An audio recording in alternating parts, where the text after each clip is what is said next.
नमस्कार बालमित्रांनो, आज आपण पुन्हा एकदा शिष्यवृत्ती परीक्षा 5वी शिष्यवृत्ती परीक्षा या परीक्षेतील 2017 साली आलेला मराठी आणि गणित या विषयाचा पेपर पहिला या पाठाचा भाग क्रमांक 2 बघणार आहोत। या प्रश्नपत्रिकेचा भाग क्रमांक 2 बघणार आहोत। यामध्ये आपण प्रश्न क्रमांक 26 ते प्रश्न क्रमांक 35 या प्रश्नांची उत्तरं, प्रश्न कसे सोडवायचे, त्याची उत्तरं कशी मिळवायची ते बघणार आहोत। चला तर मग सुरुवात करूया आजच्या भागाला।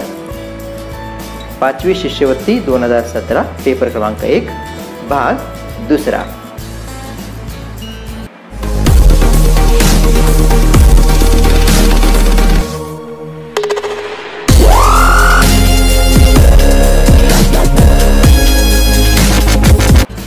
एक ते 25 प्रश्न आपण आधी बघितलेले आहेत आधीच्या भागामध्ये।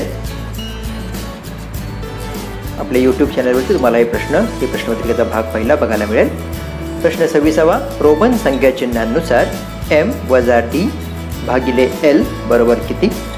पर्याय क्रमांक 1 10, पर्याय क्रमांक 2 90, पर्याय क्रमांक 3 आहे 8 आणि पर्याय क्रमांक 4 आहे 990। चारही वर्तुळ सुद्धा इथे येतील। आपल्याला हे गणित सोडवून त्यानंतर उत्तर लिहायचं आहे। लक्षात घ्यायची किमती लिहून घेऊया। आपल्याला m ची किंमत 1000, किमती लिहून घेऊन आपण संख्यांच्या स्वरूपात हे गणित मांडून घेऊया। 1000 वजा 500 भागिले l ची किंमत आहे 50। हे झालं आपलं गणित। लक्षात घ्या आपला जो नियम आहे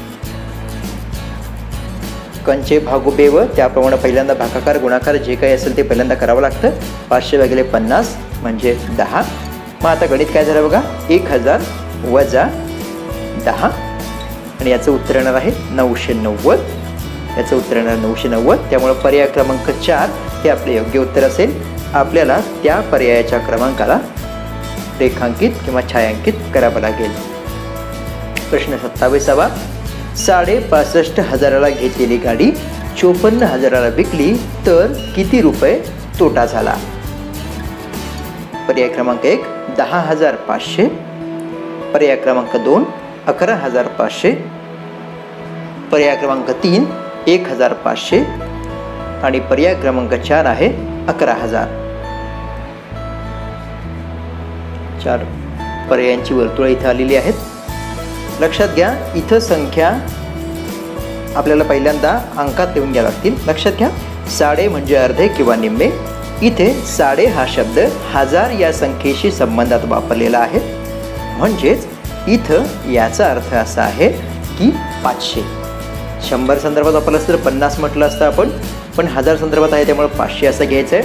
म्हणजे लक्षात घ्या 65,500 ही गाडीची किंमत आहे। ती किंमत पहिल्यांदा आपण अंकांमध्ये मांडून घेऊया। ती किती येते बघूया।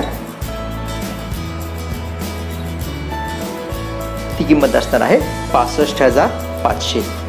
65,500, 65 पूर्ण आणि साडे म्हणजे अर्धे। ती गाडी घेतली 65,500 आणि विकलेली आहे 54,000। खरेदी किमतीपेक्षा विक्री किंमत कमी आहे त्यामुळे तोटा होतो। मोठ्या संख्येतून लहान संख्या वजा करूया। 0 मधून 0 गेले 0, 0 मधून 0 गेले 0, 5 मधून 0 गेले, खाली उरले 5, खाली येणार आहेत 5। ती संख्या आपण मांडून घेऊया। 5 मधून 4 गेले 5 आणि 6 मधून 5 गेले 1। उत्तर आलेलं आहे 11,500। बघा इथं पर्याय क्रमांक 2 आहे त्यामुळे पर्याय क्रमांक 2चं वर्तुळ आपण छायांकित करूया। पुढचा प्रश्न कोणता आहे तो बघूया। 970 रुपयात 50 रुपयांच्या जास्तीत जास्त किती नोटा असू शकतील? पर्याय क्रमांक 1 17, पर्याय क्रमांक 2 18, पर्याय क्रमांक 3 19 आणि पर्याय क्रमांक 4 आहे 20।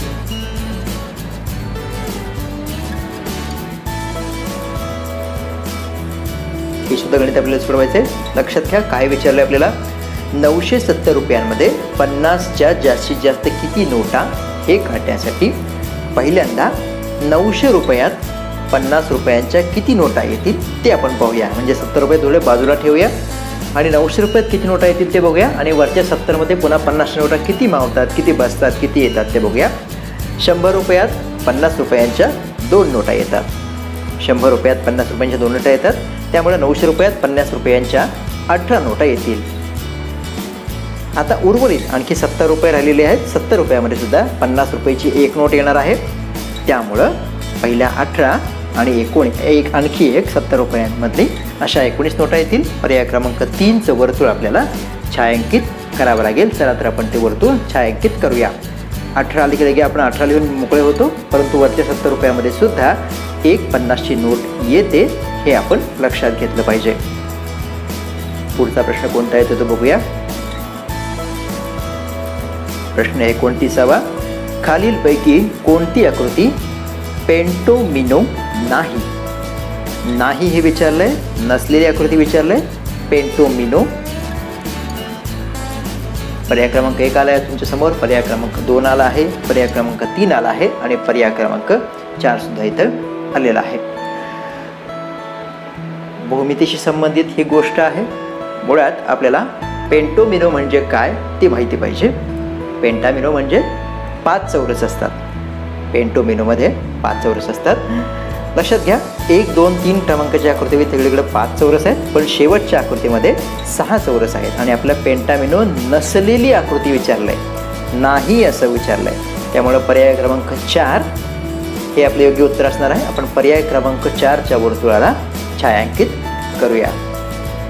लक्षात घ्या, प्रश्न नीट वाचणं हे अत्यंत आवश्यक आहे. पेंटामिनो नाही, आपण लगेच आहे असं समजून पहिला आकृती दिसली की लगेच गोल करून रिकामे होतो, याच्यात आपल्याला गफलत होते. त्यामुळे प्रश्न नाही समजला तर पुन्हा एकदा वाचा. 8 ऑक्टोबर 2016ला जर दुसऱ्या शनिवारची शासकीय सुट्टी होती तर चौथ्या शनिवारच्या सुट्टी दिवशी कोणती तारीख असेल? पर्याय क्रमांक 1 22 ऑक्टोबर, पर्याय क्रमांक 2 24 ऑक्टोबर, पर्याय क्रमांक 3 23 ऑक्टोबर आणि पर्याय क्रमांक 4 आहे 20 ऑक्टोबर. 8 ऑक्टोबर 2016ला दुसरा शनिवारची शासकीय सुट्टी आहे आणि चौथ्या शनिवारची विचारली आहे, म्हणजे आणखी 2 आठवड्यांनी येणारी तारीख विचारलेली आहे. एखाद्या विशिष्ट तारखेला असलेला वार पुन्हा 7 दिवसांनी येतो, म्हणजेच दुसऱ्या शनिवारच्या दिनांकावरून चौथ्या शनिवारच्या दिनांक जर आपल्याला काढायचा असेल तर आपल्याला काय करावं लागेल, तर आपल्याला दुसऱ्या शनिवारच्या दिनांकात 2 वेळा 7 म्हणजे एकूण 14 मिळवावे लागेल. आणि मग बघा 8 ही तारीख आहे, 8 आणि 14 किती होतात 22. त्यामुळे 22 ऑक्टोबर ही तारीख असेल. पर्याय क्रमांक 1 बरोबर आहे, त्याला आपल्याला छायांकित करावं लागेल. त्या पर्यायाच्या वर्तुळाला आपल्याला छायांकित करावं लागेल. पुढचा प्रश्न बघूया. 13 सेमी लांब व 5 सेमी रुंदीचे 2 आयत परस्परांना रुंदीकडून जोडले तर तयार होणाऱ्या आकृतीची परिमिती किती? 67 सेमी, 130 सेमी, 72 सेमी,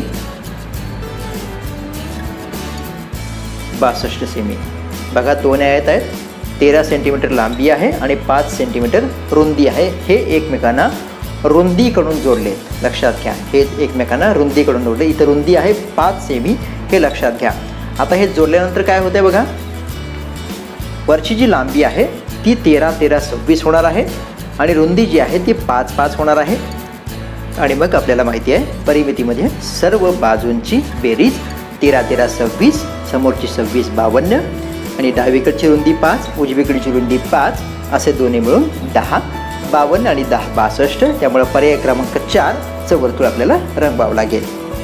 पुढचा प्रश्न कोणता आहे तो बघूया.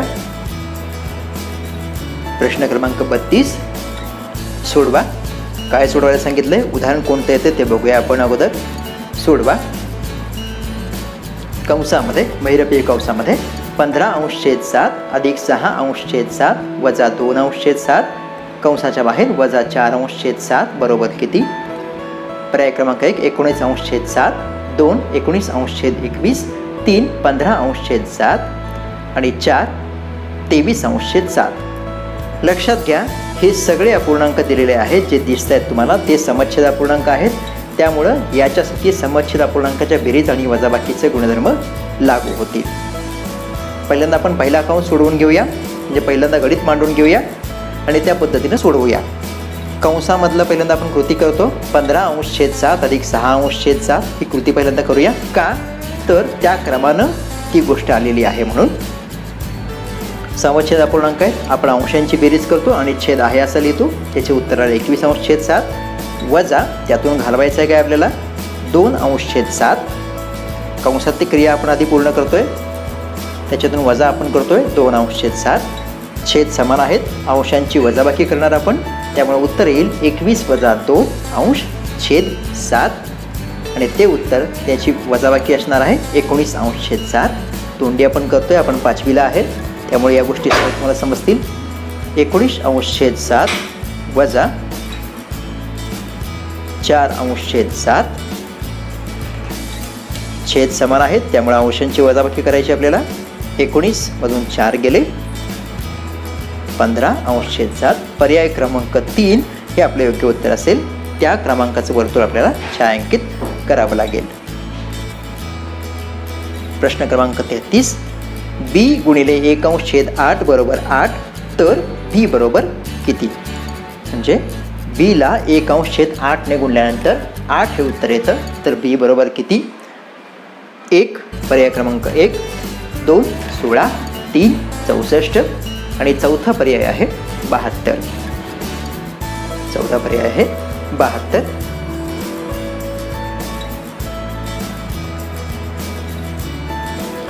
बघा b च्या खाली काही नाही आहे, पण याचा अर्थ काय असतो? b/1 असतो गुणिले 1अंश/8. याचं उत्तर काय आहे? याचं उत्तर आहे 8.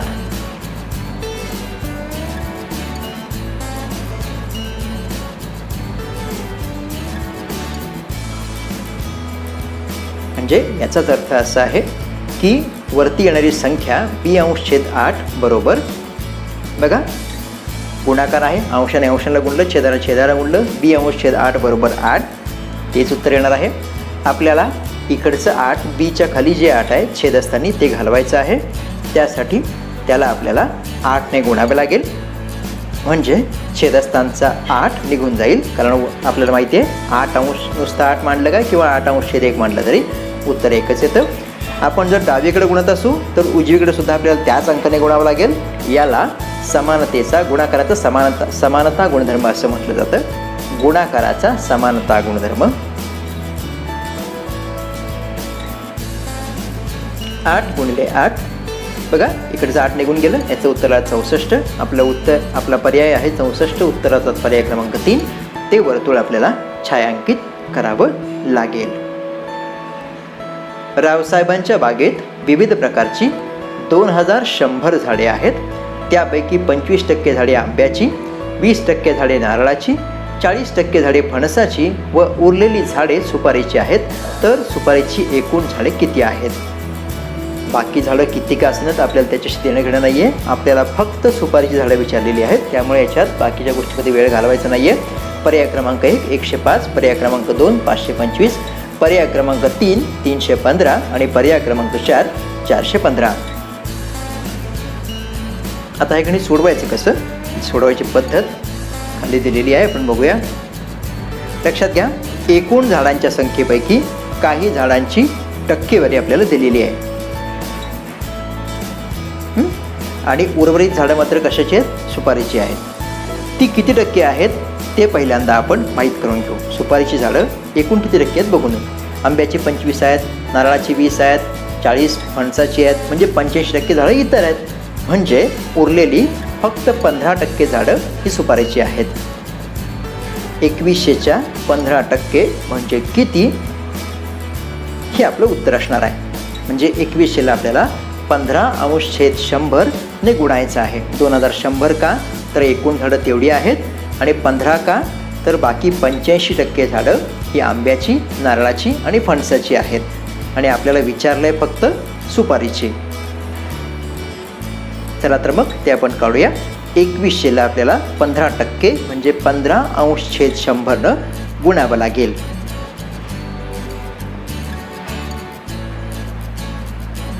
मांडून घेऊया आपण. 2100 गुणिले 15°/100. 100ने आपण 21ला भागू शकतो. इथं 21 राहतात. 21 गुणिले 15 आणि मग आपलं उत्तर येतं 315. पर्याय क्रमांक 3 हे आपलं उत्तर असणार आहे. त्या 3 क्रमांकाच्या वर्तुळाला आपण छायांकित करूया.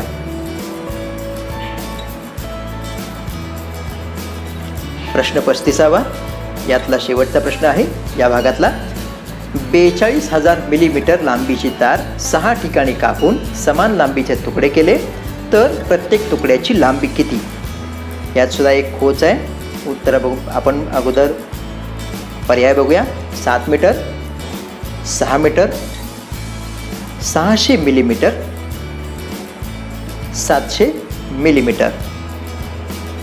एक लक्षात घ्या, 6 ठिकाणी तुकडे केलेत. 6 तुकडे केलेले नाही आहेत, 6 ठिकाणी तुकडे केलेत. आणि आपल्याला माहिती आहे की जेवढ्या ठिकाणी आपण तुकडे करतो त्यापेक्षा एक जादा तुकडा तयार होतो. 6 ठिकाणी तार कापली तर 7 तुकडे होतात. हे पहिल्यांदा लक्षात घेऊ. 42,000 मिलीमीटरचे 7 तुकडे केल्यानंतर प्रत्येक तुकड्याची लांबी आपल्याला काढायची आहे. म्हणजे काय करायचं आपल्याला, तर 42,000 या संख्येला 7ने आपल्याला भागायचं आहे. आपण ती भागाकाराच्या चिन्हात वापरू शकतो, लिहू शकतो, किंवा चिन्हाच्या रूपात लिहू शकतो, किंवा आपण अंश छेद रूपामध्ये सुद्धा हे सहजपणे लिहू शकतो. 42,000/7 भागिले 7. 7 6 42. वरती 3 शून्य आहे असे येतील. त्यामुळे याची लांबी येईल 6,000 मिलीमीटर. पण पर्यायामध्ये इथं कुठं नाही आहे हे, तर एक लक्षात घ्या. 1 मीटर म्हणजे 1000 मिलीमीटर. त्यामुळे 6,000 मिलीमीटर म्हणजे 6 मीटर. पर्याय क्रमांक 2 हे आपलं उत्तर असणार आहे. पुढच्या असेच पुढचे भाग मिळवण्यासाठी चॅनल लाईक सबस्क्राईब नक्की करा. धन्यवाद.